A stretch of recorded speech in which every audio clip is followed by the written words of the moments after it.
The first thing Mike Sullivan noticed when he peeled back the third row of aging shingles was the unmistakable outline of a child's shoe. At first he thought it might be debris that had somehow gotten trapped beneath the roofing materials over the decades. The Victorian home on Maple Street in Crestwick, Ohio, had stood since 1887, and Mike had seen all manner of strange things hidden in old houses during his 15 years as a roofer. "Hey, Drew, come take a look at this," Mike called to his partner, wiping sweat from his brow in the July heat.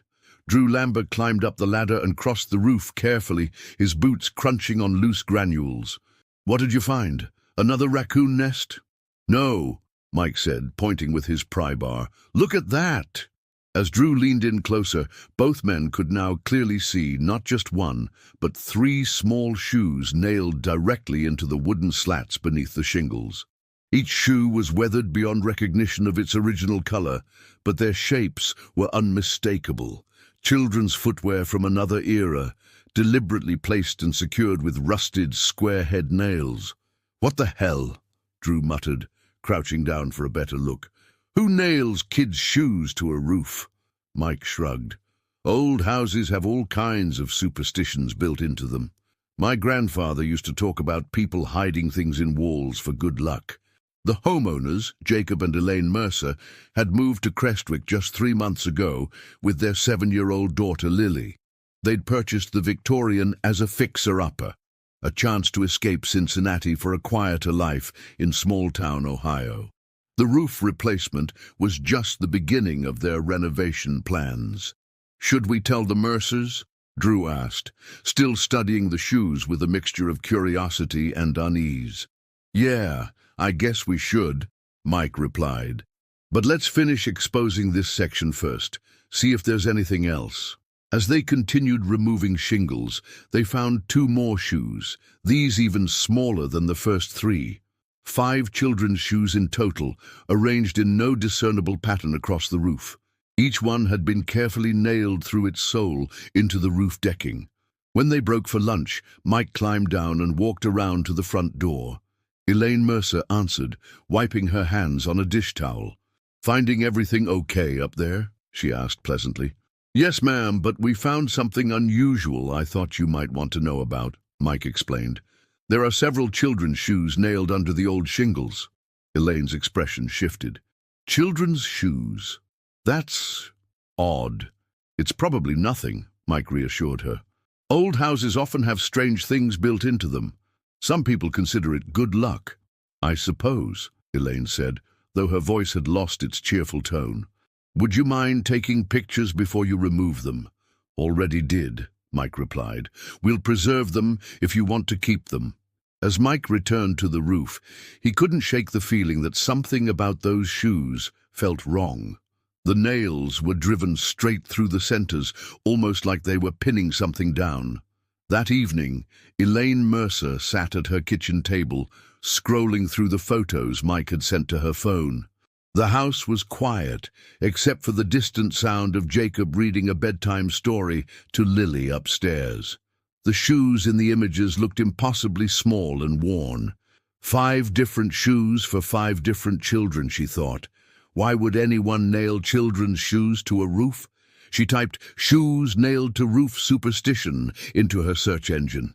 Several articles appeared about concealed shoes, a practice dating back centuries, in which footwear was hidden in homes to ward off evil spirits or bring good fortune. But most of these traditions involved hiding shoes in walls, chimneys, or under floorboards, not nailing them to roofs. Jacob's footsteps on the stairs broke her concentration. "Lily's finally asleep," he said, pouring himself a glass of water. "What are you looking at?" Elaine showed him the photos. "The roofers found these under the shingles today." Jacob leaned closer to examine the images. "Weird. Are those children's shoes?" 5 of them, Elaine confirmed, all nailed directly into the roof. "Previous owners must have been superstitious," Jacob suggested with a shrug. "Old house, old customs." "I'm not so sure," Elaine said. "I've been reading about concealed shoes, and this doesn't match the typical practices. These weren't hidden.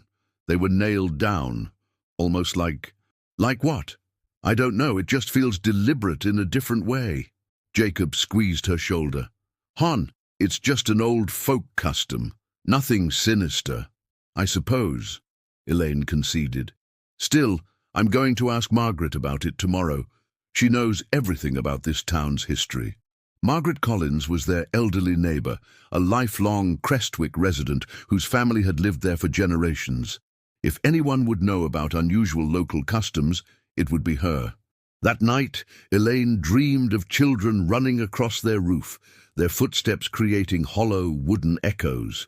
In her dream, she tried to look out the window to see them, but each time she approached the glass, the children fell silent and disappeared. She woke with a start at 3:17 a.m., the house completely still around her. Beside her, Jacob slept soundly. Elaine lay awake, listening. For what? She wasn't sure.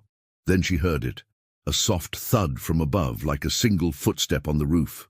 Elaine held her breath, straining to hear another sound. Nothing came. Just as she was convincing herself it was her imagination, she heard another thud, followed by the unmistakable sound of something being dragged across the roof. "Jacob," she whispered, shaking her husband's shoulder. "Jacob, wake up! There's someone on the roof." Jacob groaned and rolled over. "It's probably just the roofer's tarps coming loose," he mumbled, still half asleep. "They said it might rain tonight." "No," Elaine insisted. "It sounds like footsteps." Jacob sighed and sat up, listening. The sounds had stopped. "See? Nothing," he said. "Your mind's playing tricks because of those shoes. Go back to sleep." But as Jacob drifted back to sleep, Elaine remained awake, her eyes fixed on the ceiling, waiting for the sounds to return. The next morning, Elaine walked across her front lawn to Margaret Collins's meticulously maintained Victorian home. Unlike the Mercers' fixer-upper, Margaret's house stood as a testament to continuous care over decades. Its gingerbread trim was freshly painted, and hanging baskets of red geraniums adorned the wraparound porch. Margaret, a spry woman in her late 70s with silver hair pulled into a neat bun, greeted Elaine with a warm smile. "Good morning, dear. What brings you by so early?" Over tea at Margaret's kitchen table, Elaine showed her the photos of the shoes. Margaret's hand trembled slightly as she handed the phone back. "Oh my," she said quietly. "I haven't thought about the Blackwood house in years." "Blackwood house?" Elaine asked. "We were told the previous owners were the Hendersons." "Before the Hendersons," Margaret clarified. "The house was built by Joseph Blackwood in 1887. The Blackwoods lived there until 1954. "Did they have children?" Elaine asked, already suspecting the answer. "5, Margaret confirmed, her voice growing softer. Joseph and Martha had 5 children.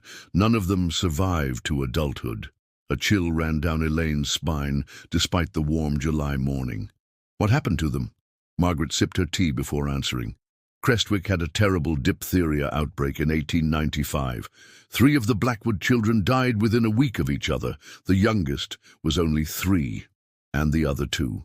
Scarlet fever took one in 1901.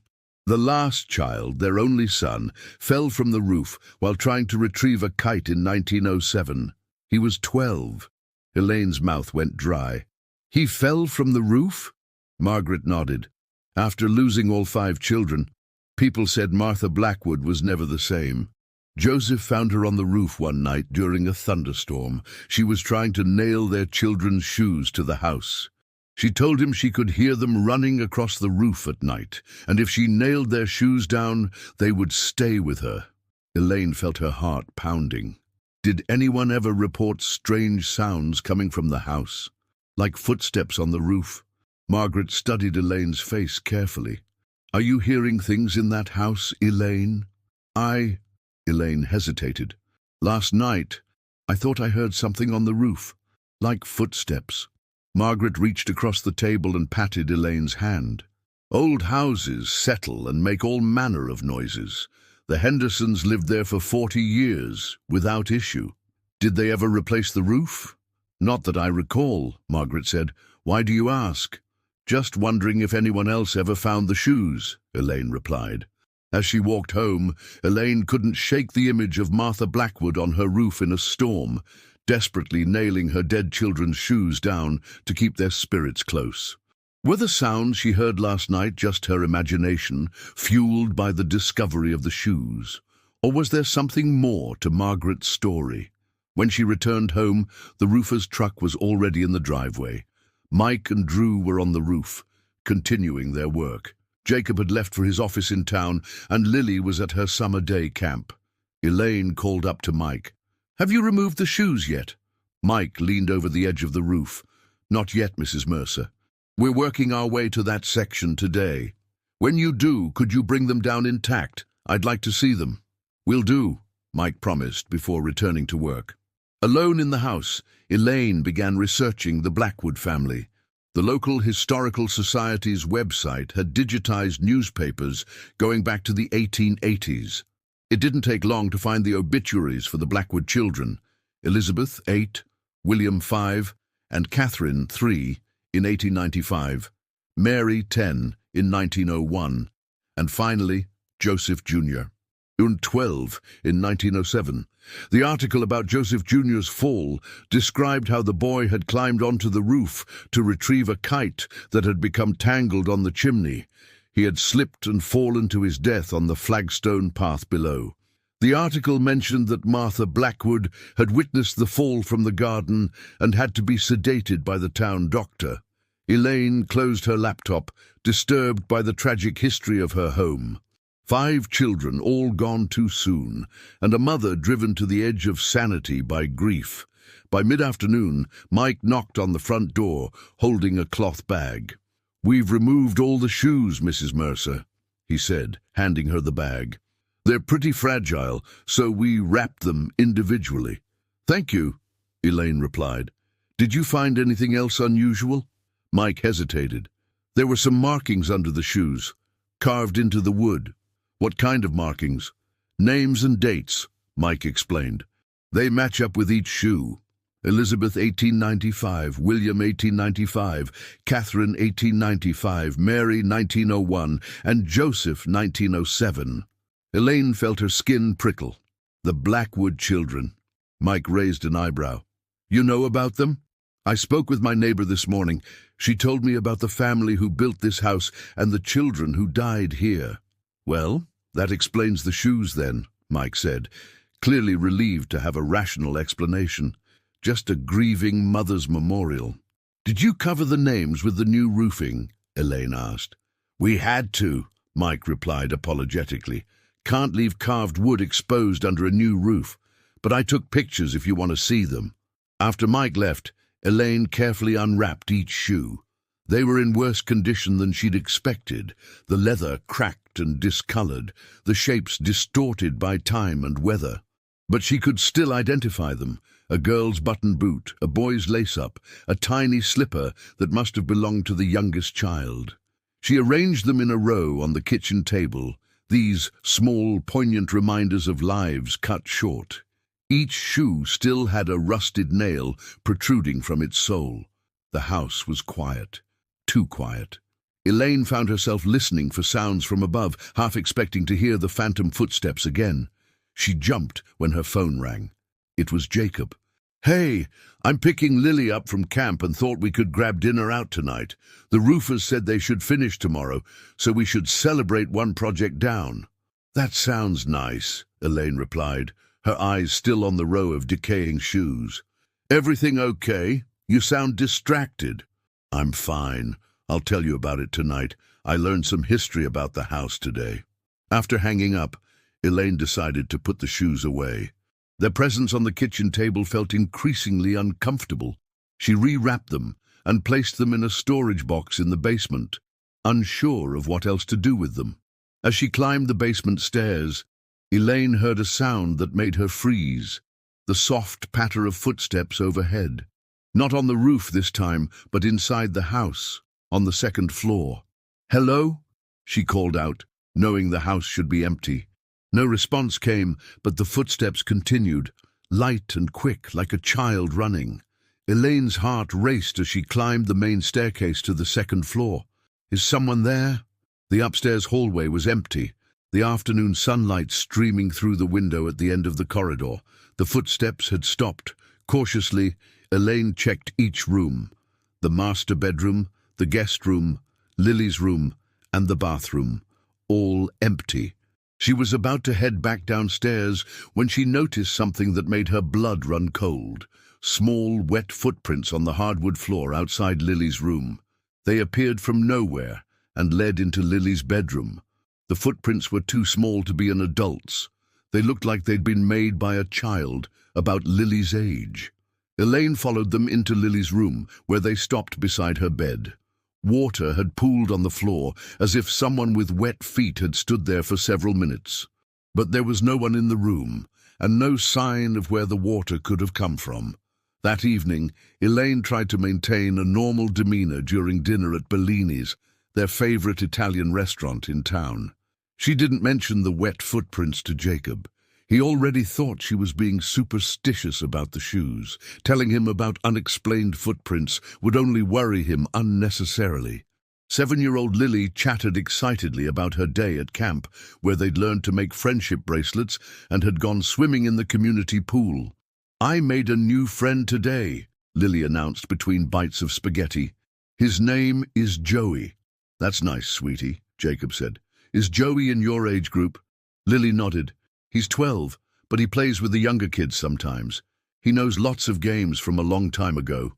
Elaine felt a strange uneasiness. 12 seems a bit old to be in your group. Did the counselors introduce you?" Lily shook her head. "Joey doesn't go to camp. I met him at home." Jacob frowned. "At home? When?" "He comes to play sometimes when you're not there," Lily explained casually. "He can't stay long because his mom gets worried if he's gone too much." Elaine and Jacob exchanged concerned glances. "Lily," Elaine said carefully, "when exactly did you meet Joey?" "After we moved in," Lily replied. "He said he used to live in our house a long time ago. He shows me all the secret places." Elaine felt her chest tighten. "What does Joey look like?" Lily twisted her fork in her spaghetti. "He has brown hair and wears old-fashioned clothes, and he doesn't wear shoes because his mom can't find them." The drive home was tense. Jacob tried to rationalize Lily's friend as an ordinary imaginary companion, something many children create. "Kids her age often have imaginary friends," he said quietly, while Lily dozed in the back seat, "especially after a move. It's her way of coping with the changes." "She described Joseph Blackwood, Jr.," Elaine whispered, "the boy who fell from the roof in 1907. She couldn't possibly know about him." "She probably overheard you talking to the neighbor or the roofers," Jacob suggested. "I never mentioned what he looked like or that he was 12, Elaine insisted. "And what about the missing shoes? His mother nailed them to the roof." Jacob sighed. "Elaine, please. You're connecting dots that aren't there. Lily has an active imagination, that's all." When they arrived home, Jacob carried the sleeping Lily to her bedroom while Elaine checked the house. Everything seemed normal. No wet footprints, no unexplained sounds. Later that night, after Jacob had fallen asleep, Elaine lay awake, listening to the house. The new roof had been partially installed that day, covering the section where the shoes had been found. She wondered if that would make a difference. Just as she was finally drifting off, Elaine heard Lily's voice from down the hall. "I can't go with you, Joey. My mom and dad would be sad." Fully alert now, Elaine slipped out of bed and hurried to Lily's room. She pushed the door open to find Lily sitting up in bed, apparently talking to an empty space beside her window. "Lily, who are you talking to?" Lily looked up surprised. "Joey came to visit, but I told him I have to stay here." Elaine scanned the room, seeing nothing. "Where is Joey now?" "He left when you came in," Lily said, pointing to the window. "He always leaves when grown-ups come." Elaine approached the window. It was closed and locked, as it had been when they put Lily to bed. Outside, the moon illuminated their front yard and the quiet street beyond. "Lily, honey," Elaine said, sitting on the edge of the bed, "is Joey the boy who doesn't have shoes?" Lily nodded. "His mum put them somewhere, and he can't find them. He says if he finds his shoes, he can go home for good." "Where is home for Joey?" Lily pointed upward. Not the sky, higher than the roof. He tries to go there, but he can't without his shoes. Elaine felt a chill run through her. Does Joey want his shoes back? Yes, Lily said simply. He says they're his, and he needs them. The next morning, Elaine waited until Jacob left for work, and Lily was picked up for camp before retrieving the box of shoes from the basement. The smallest boy's shoe, the one that must have belonged to Joseph Jr., seemed to be in the worst condition of all, its leather cracked and peeling. She placed the shoe on the kitchen table and studied it. What am I doing? She thought. This is insane. I'm taking a child's ghost story seriously. And yet, something compelled her to continue. She remembered what Lily had said. If he finds his shoes, he can go home for good. Elaine decided to visit the local library to learn more about folklore related to concealed shoes. The librarian, a woman in her 60s named Doris, seemed delighted by Elaine's interest. Concealed shoes are found in houses all over America and Europe, Doris explained, showing Elaine to the local history section. They were thought to ward off evil spirits or bring good luck. But your situation is unusual. Shoes were typically hidden, not nailed down. Have you ever heard of shoes being used to bind spirits? Elaine asked hesitantly. Doris looked at her curiously. There are some obscure traditions where personal items were used to bind or release spirits. Shoes, being very personal items that take the shape of their owner, were sometimes believed to have special significance. And if those bindings were removed? In folklore, disturbing such items could either release the spirit or draw its attention, Doris replied. But these are just superstitions, of course. Elaine wasn't so sure anymore. Do you have any information specifically about the Blackwood family? They lived in my house in the late 1800s and early 1900s. Doris brightened. Oh yes, the Blackwoods. Such a tragic story. Wait here.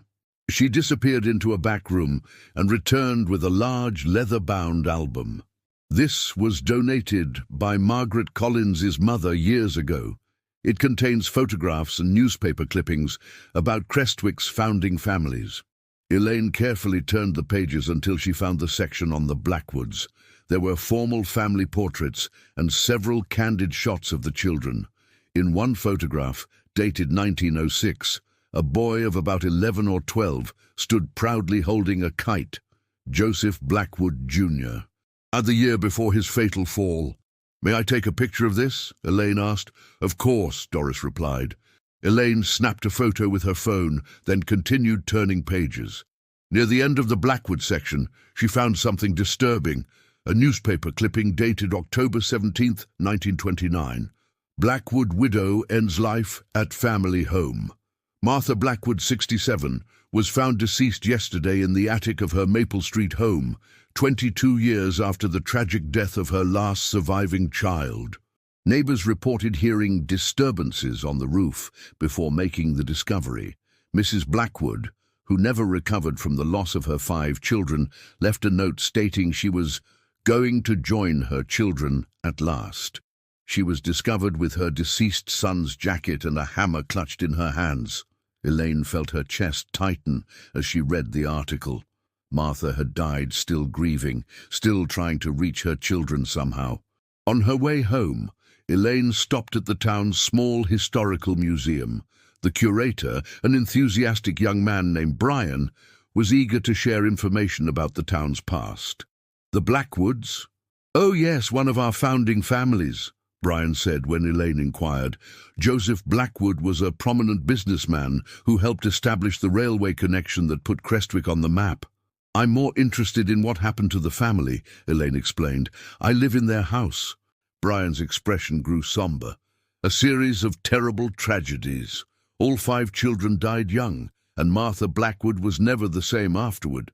There are stories that she became obsessed with folk magic and superstitions, trying anything to contact her children's spirits. Like nailing their shoes to the roof, Elaine suggested. Brian looked surprised. You know about that? Yes, that was one of the stranger aspects of her grief. Local legend says she believed their spirits were trapped between worlds, and she was trying both to keep them near and to help them move on. Contradictory impulses, but grief isn't logical. What happened to her in the end? She took her own life in 1929 during the market crash. Joseph had died years earlier, and she was alone in that big house. The stories say she was trying to follow her children to the afterlife. As Elaine walked back to her car, her phone rang. It was Jacob. "Elaine, where are you? The camp has been trying to reach you." "What's wrong?" she asked, her heart racing. "Lily disappeared during their nature walk. They've been searching for an hour." Elaine raced to Camp Wildwood, her hands shaking on the steering wheel. When she arrived, the camp was in chaos. Staff members and police officers moved through the wooded area behind the main building, calling Lily's name. Jacob stood with the camp director, his face pale with worry. "What happened?" Elaine demanded as she joined them. "They were on a nature trail," Jacob explained, his voice tight. "Lily was with her group 1 minute, gone the next. No one saw her wander off." "We've searched the entire trail and surrounding areas," the camp director added. "The police have been here for 30 minutes. "Did anyone see which direction she might have gone?" Elaine asked. "That's the strange thing," the director replied. "Several children said they saw Lily talking to a boy right before she disappeared, but none of the counselors saw anyone." Elaine felt her blood run cold. "What boy? Did they describe him?" "An older boy in old-fashioned clothes, according to the children, but there's no such child at our camp." Jacob and Elaine exchanged looks. Jacob no longer seemed skeptical about Lily's imaginary friend. "Joey," Elaine whispered. She went with Joey. A police officer approached them. "Mr. and Mrs. Mercer, we've expanded the search perimeter, but there's no sign of your daughter yet. Does Lily have any favorite spots she might go to? Any places she's mentioned being interested in?"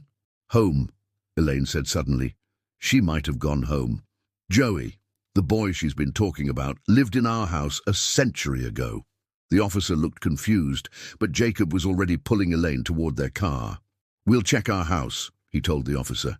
"Please keep searching here in case we're wrong." They drove home in tense silence, both afraid to voice their deepest fears. What if Lily wasn't at the house? What if this Joey wasn't a harmless imaginary friend, but something more sinister? When they arrived, the house appeared quiet and undisturbed. The roofers had finished for the day, leaving their equipment neatly stacked in the driveway. "Lily," Jacob called as they entered, his voice echoing through the empty rooms. "Lily, are you here?"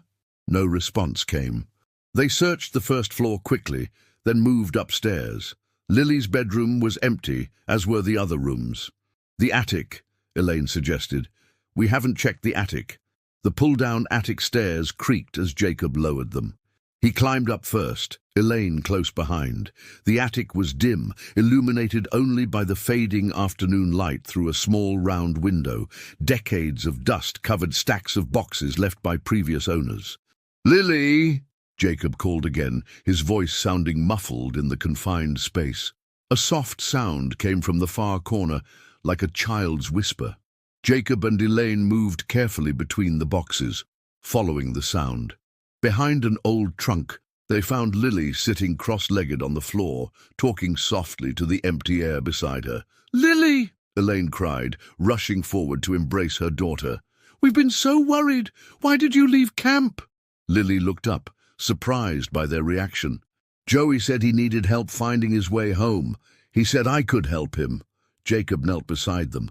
"Lily, you can't just leave camp. It's dangerous and everyone was worried sick."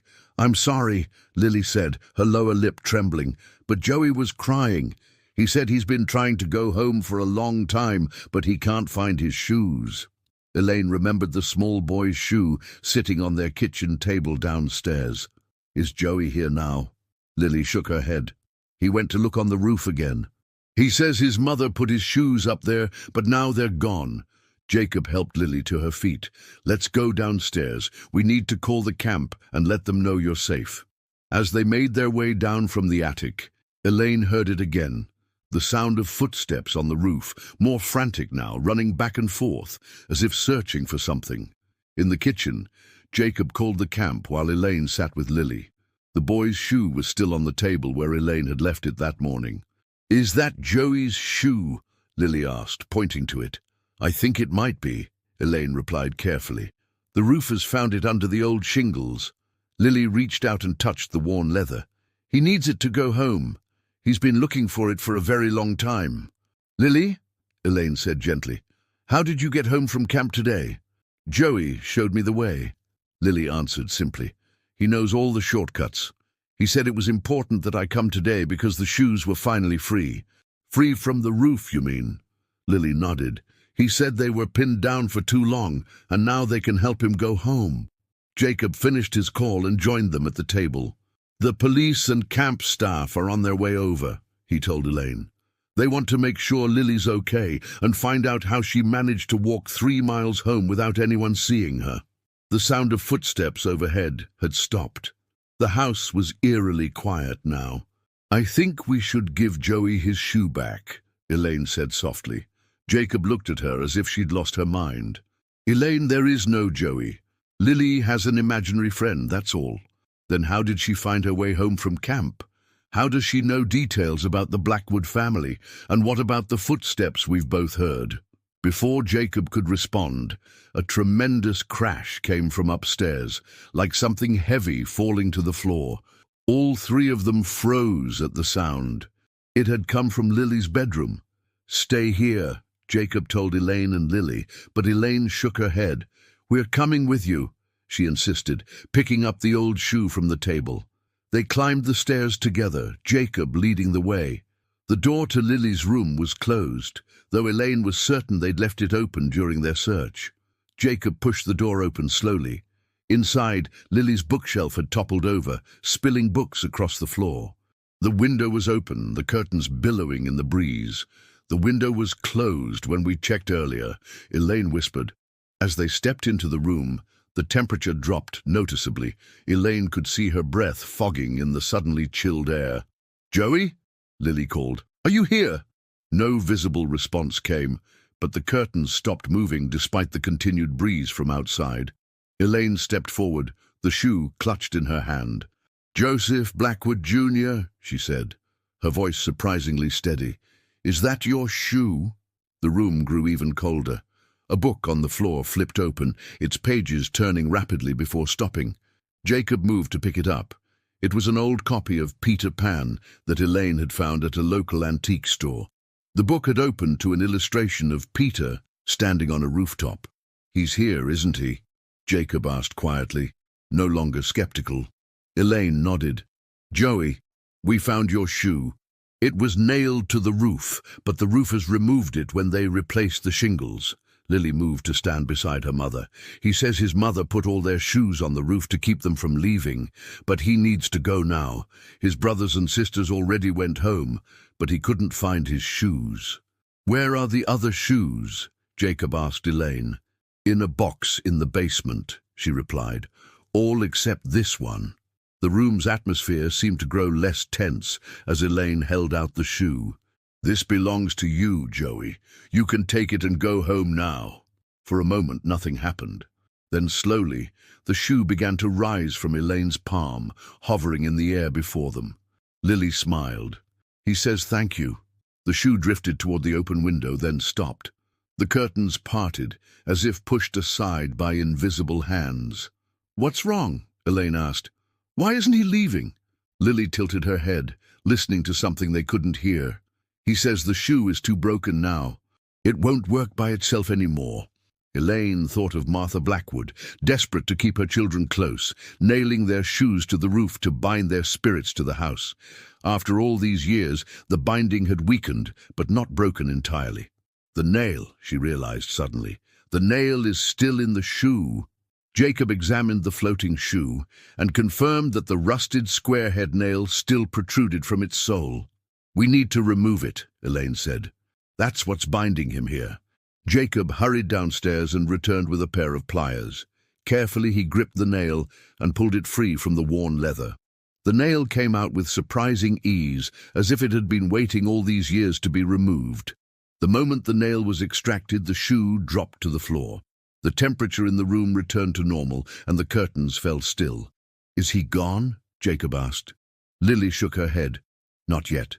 He wants to say goodbye first." She walked to the window and looked out at the roof. "Goodbye, Joey. I hope you find your family." As they watched, a shimmer appeared in the air outside the window. Not quite a figure, but a disturbance, like heat rising from pavement. It hovered for a moment before rising upward, past the roofline and into the evening sky, growing fainter until it disappeared entirely. Lily turned back to her parents, tears in her eyes, but a smile on her face. "He's gone home now." The police arrived 20 minutes later, accompanied by the camp director and a counselor. They were understandably bewildered by Lily's 3-mile journey from Camp Wildwood to her home without being spotted by anyone along the way. "I just followed the path through the woods," Lily explained as they sat in the living room. "It's not that far if you know the shortcut." The officer taking notes frowned. "There's no direct path from the camp to Maple Street. You would have had to cross Main Street and several neighborhoods." "Joey showed me the way," Lily insisted. "He knows all the old paths from when he lived here." The adults exchanged uncomfortable glances. The camp director cleared her throat. "We're just glad you're safe, Lily, but please don't ever leave camp without permission again. It's very dangerous." After the police and camp staff left, having secured promises that Lily would return to camp the following day with strict instructions about staying with her group, the Mercer family sat down for a late dinner. The atmosphere was heavy with unspoken questions. Finally, Jacob broke the silence. "What exactly happened upstairs? Did we just help a ghost move on?" "I think we did," Elaine replied, still trying to process everything herself. "Martha Blackwood nailed her children's shoes to the roof to keep their spirits bound to the house. When we removed them, we released them," Jacob finished. "But why did Joey stay behind when the others had already gone?" Lily, who had been quietly eating her macaroni and cheese, looked up. "Joey said he was the last one to die, so he was supposed to make sure everyone else went home first. But then his mom nailed their shoes down, and they couldn't leave." "Yeah, but the other spirits found a way to leave even with their shoes still nailed to the roof," Elaine observed. Lily shrugged. "Joey said they didn't have shoes on when they died. Only he did. That's why he was stuck the longest." The simple logic of a child, or perhaps the simple truth of the supernatural, left Jacob and Elaine speechless for a moment. "Do you think he's really gone?"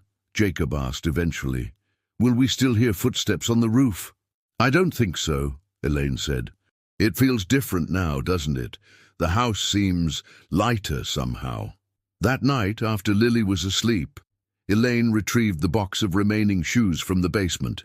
Each still had its rusted nail embedded in the sole.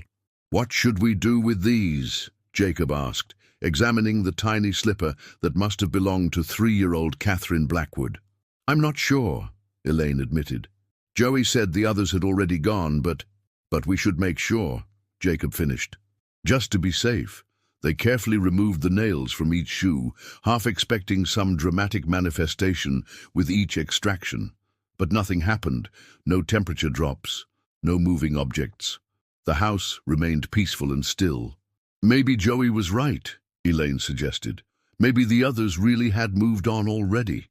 Or maybe removing the first nail and helping Joey broke whatever spell was binding all of them," Jacob offered. They decided to keep the shoes and nails separated, storing the shoes in a display box in the study as a memorial to the Blackwood children. The nails they placed in a small metal container and buried in the backyard beneath the old oak tree. That night, for the first time since moving into the house, Elaine slept soundly, without being awakened by mysterious sounds from above. In the morning, Mike Sullivan arrived to collect the final payment for the roofing job. "Everything go okay with finishing up yesterday?" Jacob asked as he wrote the check. "Smooth as could be," Mike replied, "though we did find one odd thing when we were packing up. "What's that?" Elaine asked, joining them at the door. Mike reached into his pocket and pulled out a small, tarnished metal object. "This was sitting right on top of our tool chest when we came back from lunch. Looks like an old-fashioned kite reel." Elaine took the object, turning it over in her hands. On the back, barely legible through decades of tarnish, were the initials JBJ. "Joseph Blackwood, Jr.," she whispered. "What was that?" Mike asked. "Nothing," Jacob interjected quickly. "Thanks for finding this. It must have been hidden in the attic somewhere." After Mike left, Elaine placed the kite reel beside the shoes in the display box. A final memento from a boy who had finally found his way home after more than a century of waiting. 1 year later, the Mercer family had settled comfortably into their renovated Victorian home. The roof had weathered its first winter flawlessly, the plumbing had been updated, and the original hardwood floors had been restored to their former glory. On a crisp October afternoon, Margaret Collins came over for tea, something that had become a monthly tradition. "The house looks wonderful," Margaret commented, admiring the freshly painted walls and restored crown molding in the living room. "You've brought it back to life." "It's been a labor of love," Elaine agreed, pouring tea into delicate cups that had once belonged to her grandmother. "And no more unusual occurrences?" Margaret asked carefully. Elaine smiled. Not a single unexplained footstep on the roof. They had never told Margaret the full story of what had happened with Joey and the shoes. Some things were too difficult to explain, even to a woman who had lived in Crestwick her entire life and knew all its secrets. Lily, now 8, burst into the living room wearing a baseball cap and carrying a mitt. "Mum, can I go to the park with Dad? He's going to teach me how to pitch." "Of course, sweetheart. Have fun," Elaine replied. As Lily and Jacob headed out, Margaret sipped her tea thoughtfully. "Lily seems to have adjusted well after last year's incident." "She has," Elaine confirmed. "She still talks about Joey sometimes, but as a memory rather than an active presence." "Children are remarkably resilient," Margaret observed, "and they often see things the rest of us miss." After Margaret left, Elaine found herself drawn to the study where the display box of Blackwood children's shoes sat on a shelf. She had researched proper preservation techniques and had created small cards identifying each child and their dates of birth and death. Next to the display box was a framed photograph, a reproduction of the image she had found in the library showing Joseph Blackwood, Jr. with his kite. She had decided it was important to remember the children not just as tragic figures or supernatural entities, but as real children who had once lived and played in this house. That evening, as a thunderstorm rolled in from the west, the Mercers gathered in the living room. Lily was reading a book, Jacob was working on his laptop, and Elaine was sketching plans for the garden she wanted to plant in spring. When the first thunderclap shook the house, Lily looked up from her book. "Do you think thunderstorms make it harder for spirits to find their way home?" Elaine and Jacob exchanged glances. "Why do you ask that, honey?" Jacob inquired. "Joey told me once that his mum got confused during storms. She would go up on the roof looking for him, but she couldn't see properly in the rain." Elaine felt a chill that had nothing to do with the weather. "When did he tell you that?" "The day he left," Lily replied matter-of-factly. "He said his mom thought she could follow him if she went up on the roof during a storm, but that's not how it works." Elaine remembered the newspaper article about Martha Blackwood's suicide, how neighbors had reported disturbances on the roof before finding her body in the attic. Had she been trying one last time to reach her children? "How does it work then?" Jacob asked, his voice gentle. Lily shrugged. "Joey said you can't follow someone to the other side. You have to be invited, and you have to wait your turn." Another thunderclap rattled the windows, followed by the steady drumming of rain on their new roof. "Are you scared of the storm?" Elaine asked, noticing Lily clutching her book tighter. "No," Lily said. "Our house is safe now. Joey made sure of it before he left." "What do you mean?" Jacob asked.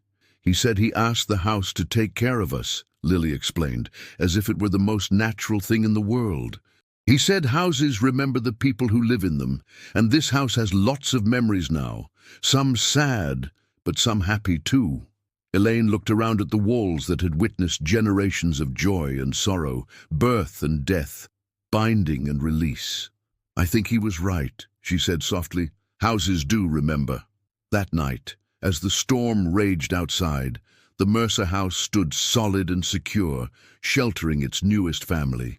And if sometimes, on particularly stormy nights, they thought they heard the faint sound of children's laughter mingling with the rainfall on the roof, they chose to view it not as something frightening, but as a reminder of the lives that had come before them, lives that had finally found peace. In the attic, tucked away in a corner that hadn't been discovered during the renovation, a child's drawing yellowed with age depicted 5 children holding hands beneath a smiling sun. At the bottom, in a careful childish script, were the words, "The Blackwood family together forever." And they were, though no longer bound to the physical world by shoes nailed to a roof, but free to exist in memory, in the history of a house that had witnessed both their lives and their long-delayed departures.